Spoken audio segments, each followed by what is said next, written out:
ఈరోజు chicken liver fry ఎలా తయారు చేసుకోవాలో చూపిస్తాను. తప్పకుండా ట్రై చేయండి.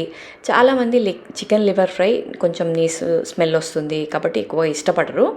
అయితే ఈ పద్ధతిలో చేయండి. అసలు నీసు స్మెల్లే రాకుండా చాలా టేస్టీగా ఉంటుంది. డెఫినెట్గా ట్రై చేయండి. ఈ వీడియో మన ఛానల్లో అప్లోడ్ అయ్యిందండి, చూడండి. లేదంటే కింద లింక్ ఉంటుంది, జస్ట్ ఆ లింక్ ప్రెస్ చేయండి, మీకు డీటెయిల్డ్ వీడియో వస్తుంది. స్కిప్ చేయకుండా తప్పకుండా ట్రై చేయండి.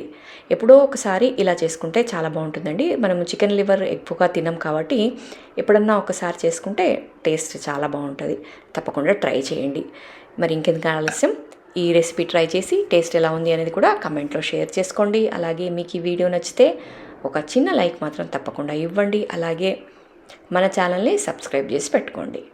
మరిన్ని వీడియోస్ రెగ్యులర్గా పోస్ట్ చేస్తూ ఉంటాను కాబట్టి ఛానల్ని మాత్రం సబ్స్క్రైబ్ చేసి పెట్టుకుంటే ఇలాంటి మంచి మంచి రెసిపీస్ నేను పోస్ట్ చేసినప్పుడు మీరు ఇమ్మీడియట్గా చూడొచ్చు. కాబట్టి తప్పకుండా ఛానల్ని సబ్స్క్రైబ్ చేసుకోండి. సో ఇలాంటి లివర్ ఫ్రైయే కాకుండా ఇంకా మరిన్ని రెసిపీస్ మన ఛానల్లో ఉన్నాయండి. తప్పకుండా ఛానల్ని సబ్స్క్రైబ్ చేసి పెట్టుకోండి. ఈ లివర్ అనేది మనకి ఎక్కువగా టైం పట్టదు, జస్ట్ ఒక 5 నిమిషాల్లో మనకి చికెన్ లివరు ఉడికిపోతుంది. కాబట్టి సింపుల్ రెసిపీ, చాలా ఈజీగా చేసుకోవచ్చు. టేస్ట్ మాత్రం అద్భుతంగా ఉంటుంది. తప్పకుండా ట్రై చేయండి.